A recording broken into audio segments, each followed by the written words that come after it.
Coach, just got back from your road trip, 1-1. I guess without looking at the individual results, to me that's a successful trip to Texas, taking one game on the road. How do you kind of look back on the week that was playing, winning at Texas and then the setback at Houston?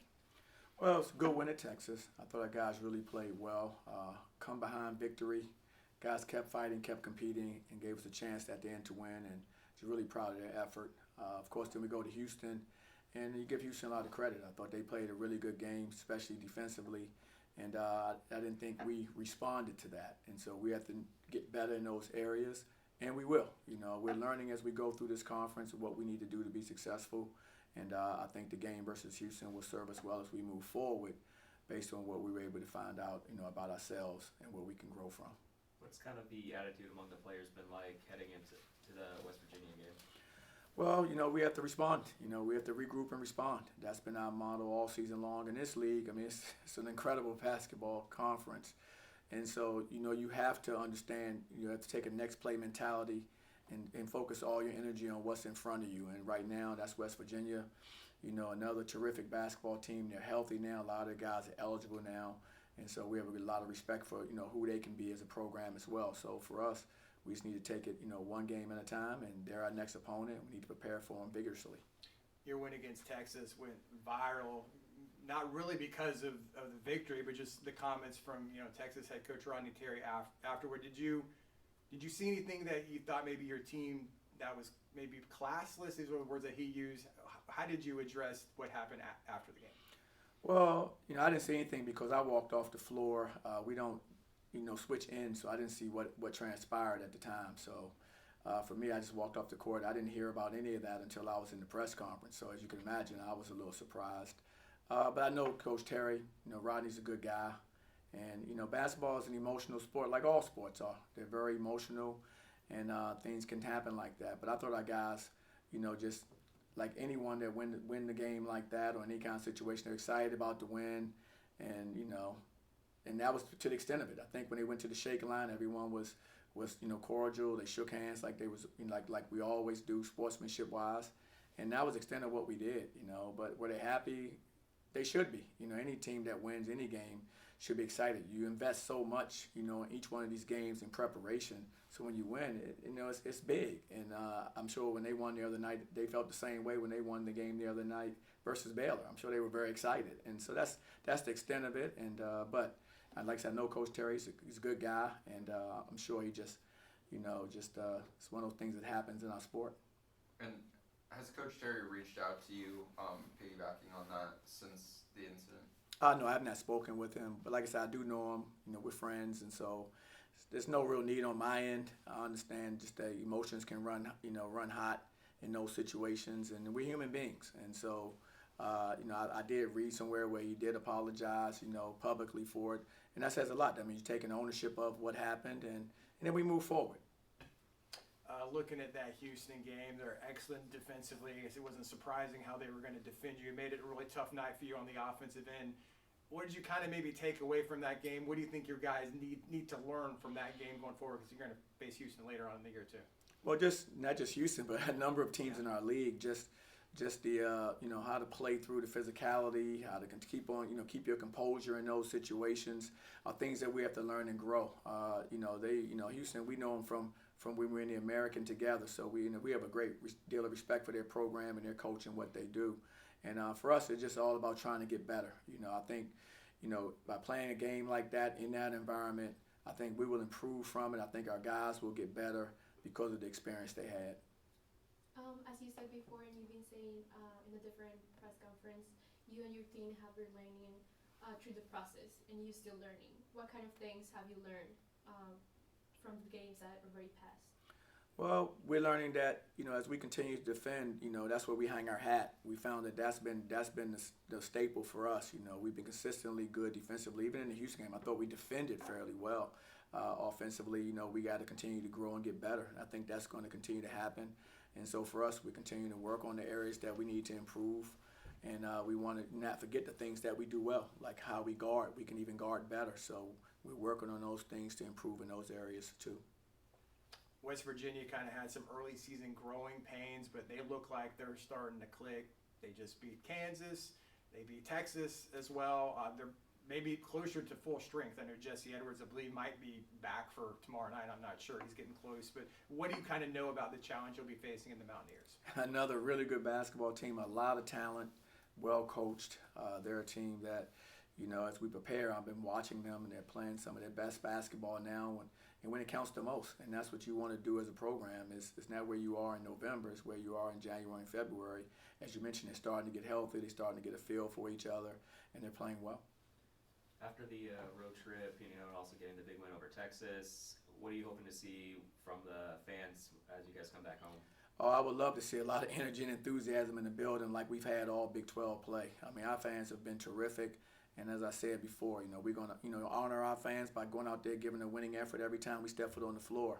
I think our guys have done that. And so we need everybody, to rally around us for us to be successful. Because when we step foot off campus and we leave our state, everyone's rallying around those teams and every one of those venues we've been at. They've been amazing. And so we need to do the same thing here. And our fans, our supporters, and our students, they've done that. I just want us to continue to do it as well. You were talking about West Virginia getting closer to a full roster. Raekwon Battle was one of those players they didn't have early on, and I guess he was eligible mid to late December. He's averaging like 20 points a game. What is Raekwon Battle? What kind of a challenge is he going to be? Man, he's a terrific player. I mean, 3-level scorer. He's long. He's athletic. I've seen him hit the three. I've seen him go into a mid-range game. I've seen him get all the way to the basket and finish. He's long defensively. He's active. He's a really, really good basketball player. I'm sure he's a terrific get for those guys, and he's a great addition there that he's back eligible. You mentioned that Jalen Sellers didn't start the Texas game because he couldn't practice the week before. How's he doing, and is there any other injury updates for the team? No. Everyone's fine right now. Jalen, of course, he missed a few practices prior to that game, and so you missed the day before the game practice when we're doing a lot of our heavy prepping and going through everything. So rather than throw you in that situation, it's better to maybe come off and assess the game as it's being played a little bit before you step out there. And I thought he handled it really well. I mean, he ended up starting the second half, as you know. But, yeah, we have just a standing policy to make sure that our guys are really prepped well. We're big on just scouting and preparation. And so when you're not out there to go through it all for us, it's tough to just throw you out there like that. I know you talked, I think, in this press conference 1 week ago about Shamari Allen, how he can be an excellent scorer. He did it last year, and we finally started to kind of see some glimpses of what he could do in that Texas game. He really seemed to take over in the second half. How pleasing was that to see, and is that obviously something you hope continues in these future Big 12 games? It's definitely, something I hope continues because he's capable. I have a lot of confidence in him, and I mean, he's been better than expected from the standpoint. I envisioned who I thought he would be. But he brings so many intangibles to a team that you don't see, just like his overall leadership, his one-on-one and interpersonal relationship with his teammates, with us as coaches.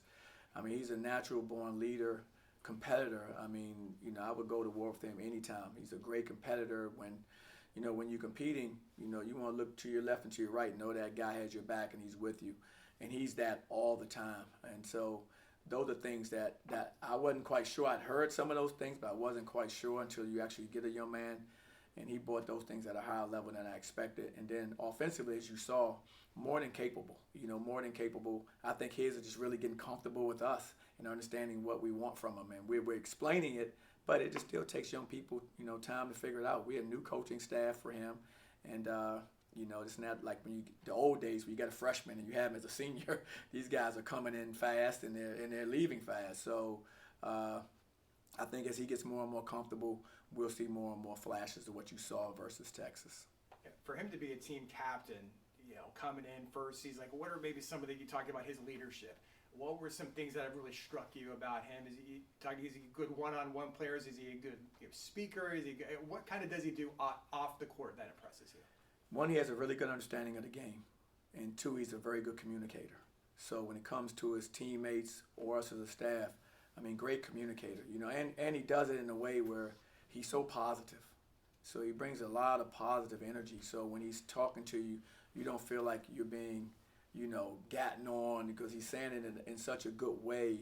It's helping you grow without feeling that, oh, here's someone saying something to me again. I didn't box out, or I didn't, I turned it over. His way of communicating, I think, it gets through to the guys, and it really helps them kind of understand how to move forward. Coming back to the victory over Kansas and Texas, what has been the biggest reason for the success so far, not only on the game but also mentally for the players and for you? Well, I think our guys believe. I think that word belief is very, very powerful, and they truly believe that they can compete, and it starts there. And then I think our guys are really doing a good job of holding each other accountable to our standards. You know, we have good leadership, as you mentioned, with Shamari Allen and Darius Johnson, and they're holding our guys to a very high standard. We're holding them to a high standard. So that's therefore, I think our guys have really kind of understood, hey, this is what we are, this is what we can become if we continue to work the way that we worked this season. You talked about belief. Another word that comes to mind is resilience. You guys have come back from multiple double-digit deficits. How have you managed that at halftime, and what is this team's character that allows them to do that? One, you know, with their character, these guys are high character individuals, or you could not come back no matter what you did adjustment-wise. You know, their belief that they can come back is strong. And so when we get to the halftime and we have to make adjustments either, you know, at halftime or during the game, you know, these guys are quick to be able to make those adjustments. But also they believe that if they can keep working hard, keep chipping away, that they can make a comeback. And they've done that several times, which says a lot about them. You know, these guys, like I said, are high character individuals. They keep competing. The one thing I will say, you know, in the 40-minute game, I just watch effort and energy a lot, and I'm never really disappointed with how hard they compete. Appreciate it. That's good. Thank you, See you tomorrow. Thank you, Thanks. guys.